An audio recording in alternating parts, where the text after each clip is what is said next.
Aujourd'hui dans FaceUp, en marge de l'EPT Monaco, nous recevons Johan Gilbert, dit Yo Viral. Salut Yo. Salut Willow. FaceUp, c'est une nouvelle émission Yo, où on est face à face avec toi et où tu réponds à nos questions. Première question, quelque chose qui a pu un peu choquer l'univers du poker français. Du jour au lendemain, tu as décidé d'arrêter les réseaux sociaux. Est-ce que cette coupure pèse sur toi? Est-ce que ça te manque? Comment tu vis la chose? Ouais, j'ai arrêté les réseaux sociaux il y a quelques mois maintenant. Arrêter les réseaux sociaux, c'est un gros mot, hein. J'ai supprimé juste les apps de mon téléphone. Donc sur mon téléphone, j'ai plus que WhatsApp. Et qu'on passe tous beaucoup de temps dessus pour pas grand chose en réalité. On fait que de regarder les stories des gens, les tweets parlent de tout et n'importe quoi et on perd énormément de temps là-dessus au lieu de vivre tout simplement sa vie, focus sur les choses qui t'apportent vraiment pour accomplir ce que tu as envie d'accomplir. Voilà.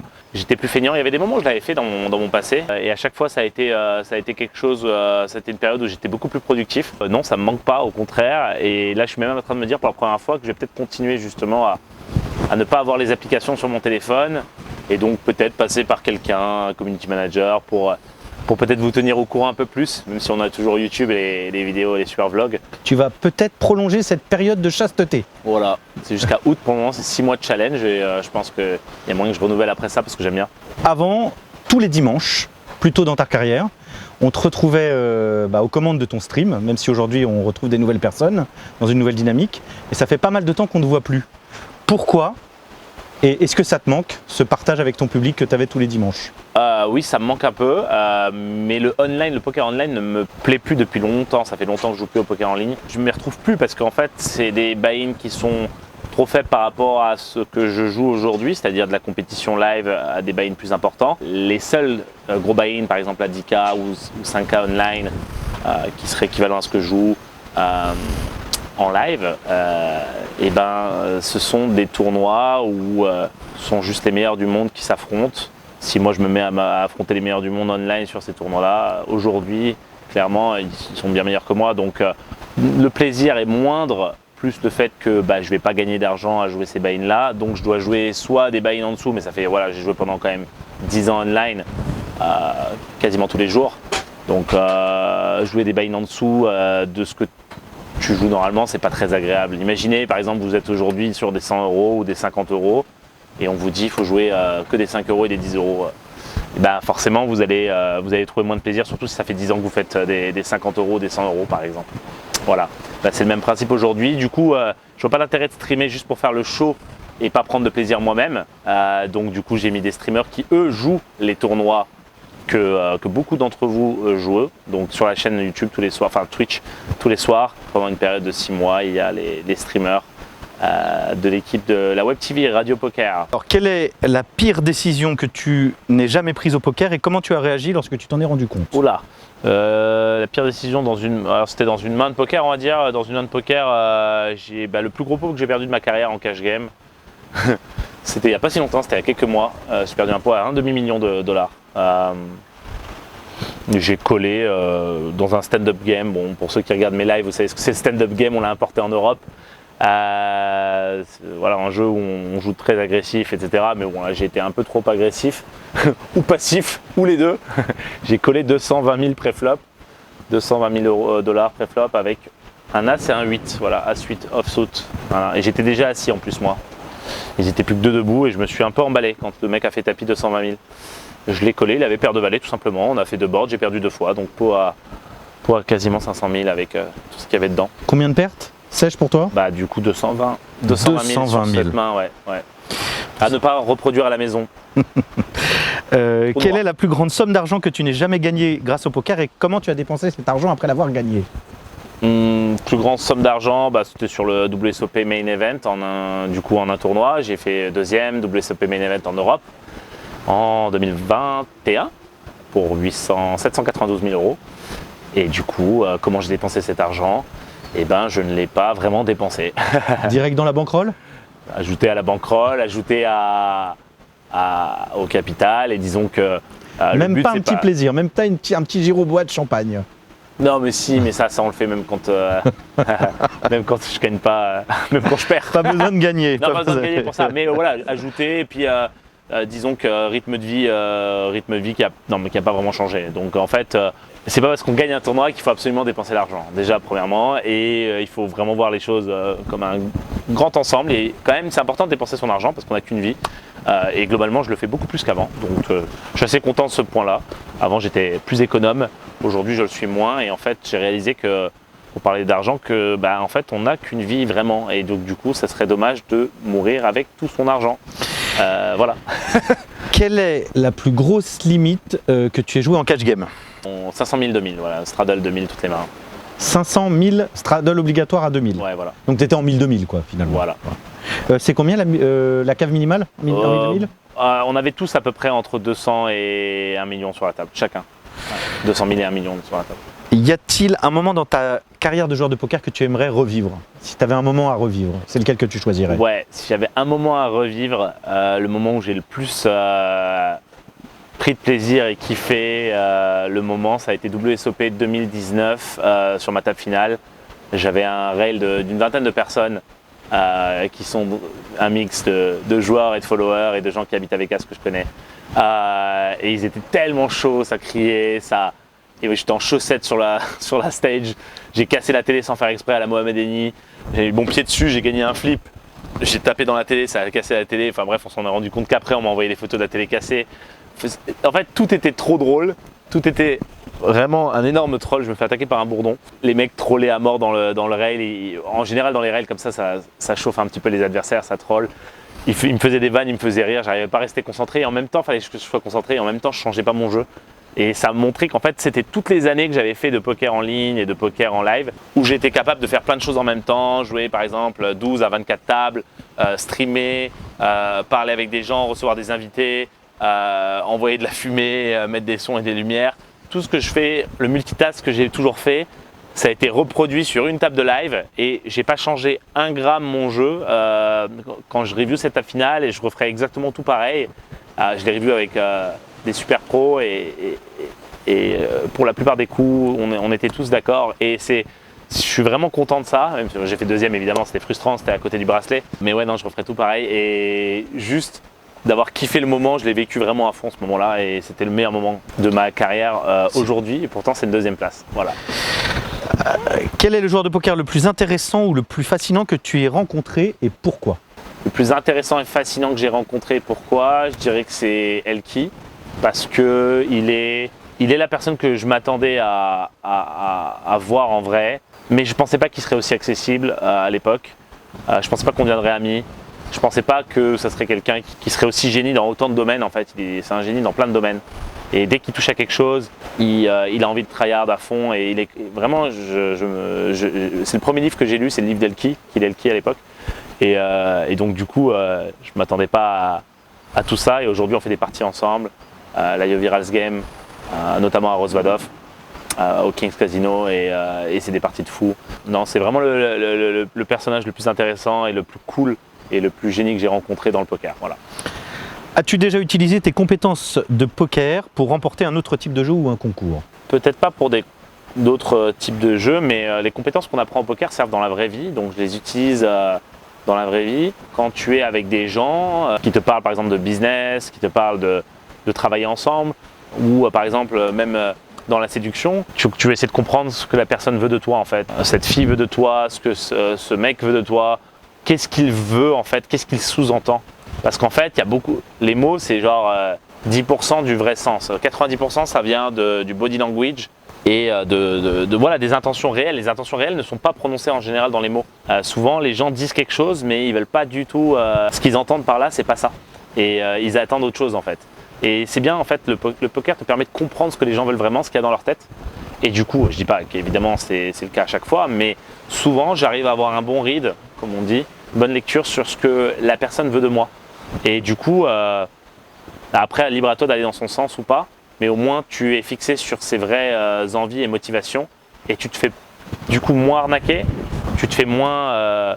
Tu as moins de désillusions, tu t'engages moins dans des choses où tu sais que ça va pas marcher et tu évites en fait beaucoup de pièges en fait de la vie grâce au poker. Donc c'est dans ça que j'utilise mes skills au poker.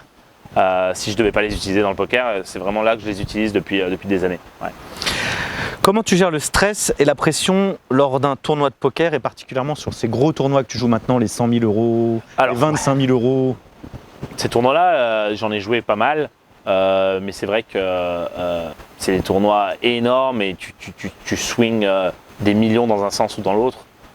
C'est pas très sain, on va dire. Parce que du coup tu n'as que 15% de place payée. Ça peut amener du stress, mais pas forcément pendant le tournoi, mais plus en dehors des tournois. Donc le plus important pour gérer le stress dans ces tournois, c'est de jouer en bankroll management. Quand tu as déjà géré cette partie-là, tu as géré 90% du stress qui est amené par le poker.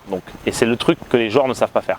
Ensuite, le reste, c'est que quand il y a une table TD ou une table importante, pour moi, avec beaucoup d'enjeux, avec des grosses sommes à la gagne par exemple, ou des grosses sommes en jeu, en cash game, moi, je l'utilise, ce stress que les autres ressentent, parce qu'il ne faut pas oublier qu'on n'est pas les seuls à sentir ce stress. Tous les adversaires le ressentent aussi, en fait.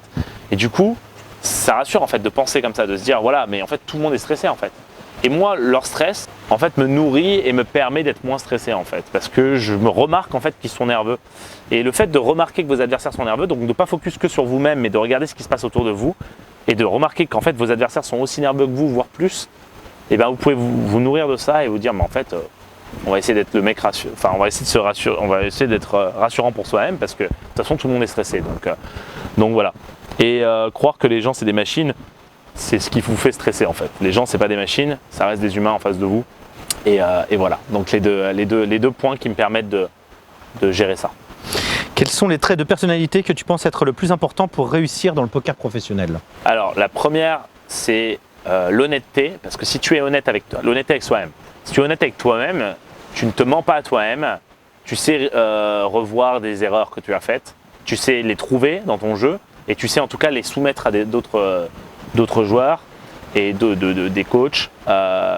Et donc du coup tu sais dans ce cas-là te faire corriger. Mais si tu n'es pas honnête avec toi-même, tu ne vas jamais les soumettre parce que tu vas te dire ah non mais ça c'était pas une erreur, de toute façon je ne vais même pas parler de ça. Et en fait boum, tu mets dans un coin de ta tête, tu n'en parles pas. Donc honnêteté avec soi-même, ne pas mentir sur sa situation, ne pas se créer la vie qu'on n'a pas. En tout cas, ne pas s'inventer une vie. Je veux dire, essayer de se créer la vie qu'on n'a pas, c'est bien, mais s'inventer une vie pour le regard des autres, c'est très mauvais. Donc, honnêteté avec soi-même et du coup, honnêteté avec les autres. Ça, c'est la première qualité. C'est incroyable puisque quand tu bluffes quelqu'un sur une table, finalement, tu n'es pas tout à fait honnête. Non, ouais, mais ça, c'est en dehors de la table. Ah, voilà, d'accord. Les qualités en dehors de la table. Parce qu'en fait, avant tout, pour réussir dans le poker, ça se passe en dehors de la table. Parce qu'à la table, c'est tout ce que tu as appris en dehors de la table. Donc, souvent, l'erreur, c'est de penser qu'au poker, tout se fait à la table. Bah non, c'est 90% se fait en dehors de la table. Donc, c'est des qualités inhérentes à toi et aussi des qualités que tu vas obtenir et aussi du travail que tu vas faire. Voilà. Et d'autres qualités sont la patience, parce que ça viendra si tu joues des parties où tu es rentable.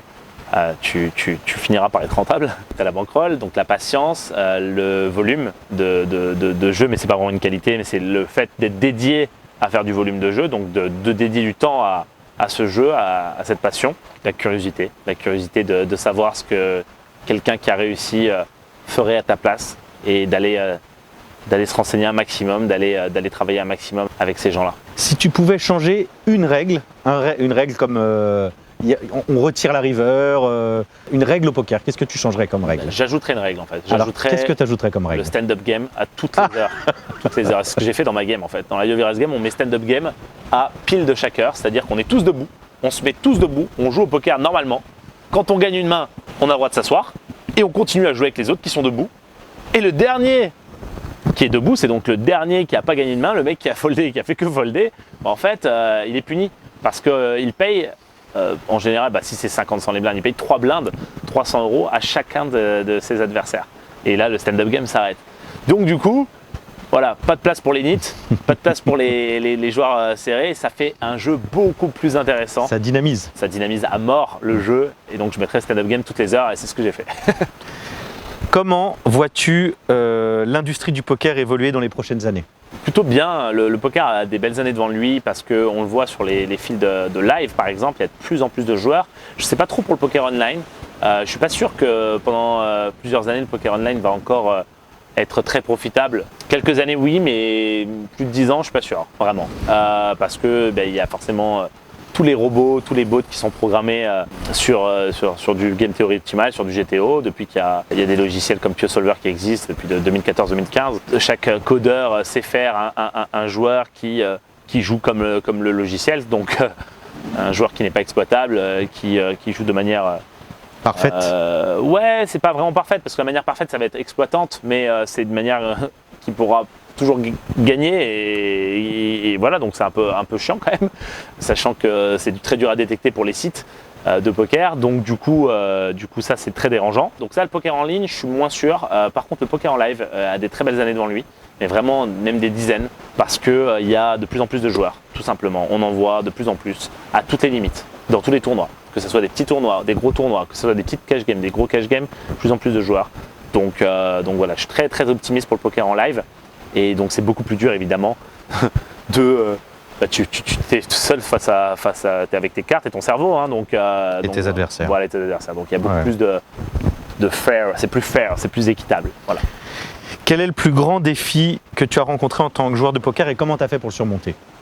Le plus grand défi que j'ai rencontré en tant que joueur de poker, ça a été de monter de zéro parce que je suis parti de zéro, moi. Je suis parti vraiment des sous que j'utilisais de mon travail, en fait, hein, malheureusement, mais j'avais pas d'argent. Je suis pas né avec une cuillère en or dans la bouche, j'avais pas de compte secret, voilà, jusqu'à 100 000. Donc de 0 à 100 000, ça a été le plus dur. Après, c'est plus simple, c'est pas facile, mais pour monter les premiers 100 000, en partant de 0, c'est vraiment ce qui est le plus dur. Ouais, ça m'a demandé énormément de en anglais, ouais, je voyage trop. Dedication. Les mecs qui font comme ça, en général, ils se la pètent et tout, ils utilisent le mot anglais, ils ne connaissent pas le mot français, mais quand tu voyages trop, parfois tu as certains mots, tu sais pas. Je me suis dédié d'investissement, exactement. D'investissement, voilà. Je me suis investi énormément. J'ai investi sur moi-même. Ça s'est passé financièrement. Donc j'ai investi sur moi-même. Je me suis formé massivement. Et ça m'a coûté de l'argent. Avec ce que je gagnais, je le remettais pour me former. Et je capitalisais sur ça parce que je savais que c'était ce que j'investissais maintenant allait me faire avoir les résultats que j'aurai demain. En fait, la situation s'est débloquée. Une situation qui était bloquée où je stagnais, où je faisais que de monter, descendre et j'arrivais jamais vraiment à m'enrichir entre guillemets avec ce jeu. Combien de temps? En fait, les 3-4 premières années, je vivais du poker, mais je n'arrivais pas à m'enrichir, je stagnais. Et j'ai eu le déclic à partir du moment où j'ai vraiment investi sur moi-même. Quand j'ai vraiment investi sur moi-même en termes d'argent et de temps, là, les résultats ont changé, tout a changé et j'ai fait des sacrifices aussi. Donc le fait de investir sur moi-même et faire des sacrifices, donc j'ai sacrifié toutes ces choses qui ne servent pas. En fait, j'ai analysé les choses qui ne servaient pas à grand-chose dans mon quotidien et j'ai tout enlevé. Et j'ai remplacé ça par de la formation et du temps pour progresser au poker. Et à cette époque-là, c'était la meilleure décision que j'ai prise. Est-ce que ce ne serait pas une décision à prendre à nouveau? Parce que quand tu veux encore step up, il faut la prendre, peut-être, mais je suis parti sur d'autres contrées aujourd'hui, qui sont YouTube, qui sont la Yo Virals Game, où on joue des parties fun entre businessmen. Je joue plus ces tournois à 100 000, enfin une fois de temps en temps, mais voilà, j'ai essayé, voilà, c'est plus l'objectif aujourd'hui de devenir l'un des meilleurs. Mais en tout cas, à l'époque, c'était vraiment ce qui m'a permis de step up. Ouais. Quel conseil donnerais-tu, pour finir ou presque, à quelqu'un qui commence tout juste à jouer au poker? Je le conseillerais qui commence à jouer au poker, vraiment, si vous commencez à jouer au poker, ne jouez que l'argent que vous pouvez vous permettre de perdre. Ne jouez pas d'argent que vous ne pouvez pas vous permettre de perdre. Ça, c'est évident. Ne jouez pas plus d'1% de votre capital sur n'importe quelle partie que vous fassiez, que ce soit tournoi ou cash game, que ce soit online ou en live. Peu importe votre niveau de jeu par rapport aux autres. N'écoutez pas les joueurs qui vous diront de prendre des shots parce qu'au final, c'est trop dur à calibrer. Et sur Internet, on entend plein de choses. Ça m'horripile à chaque fois parce qu'ils ne se rendent pas compte, les joueurs qui disent ça ou les coachs qui disent ça, quand ils disent vous pouvez prendre des shots, ça dépend de votre niveau. Enfin, ça dépend de votre niveau et ce genre de choses. Non, parce qu'en fait, vous mettez en danger la vie de certains qui, en fait, n'ont pas les connaissances aujourd'hui et le niveau et la discipline pour pouvoir appliquer ce que vous avez dit. Donc en fait, la règle, elle est beaucoup plus simple comme ça. C'est-à-dire que peu importe votre niveau de jeu, peu importe votre niveau de compétences, etc., au poker, vous jouez maximum 1% de votre capital. Et déjà, tout se passera beaucoup mieux en tant que débutant et en tant que non débutant d'ailleurs aussi. Donc voilà, ça c'est la règle. Tu as 100 €, tu joues 1 €. Tu as 1000 €, tu joues 10 €. Okay. Et c'est le plus dur, parce que quand tu as 1000 €, tu n'as pas envie de jouer 10 €. Quand tu as 100 000 €, tu n'as pas du tout envie de jouer 1000 €. Je peux te dire que quand le jour où vous allez monter, et j'espère, vos premiers 100 000 €, vos premiers 50 000 € au poker, mais je peux vous dire que c'est là où j'ai vu les plus grosses erreurs. Les mecs, ils vont quoi? Ils vont faire des EPT derrière, à 5 000. Bah non. C'est comme ça que tu... Et la redescente, elle fait très mal en fait. Elle fait très mal. Et même, techniquement, même si tu es très fort, avoir une vingtaine, trentaine, quarantaine, même centaine de tournois où il se passe pas grand chose et où tu perds principalement, c'est courant. Et c'est pour ça qu'il faut se protéger. C'est très important. La dernière question, attention, c'est une question piège. Si tu devais choisir un animal qui représente le mieux ta stratégie au poker, lequel serait-ce et pourquoi?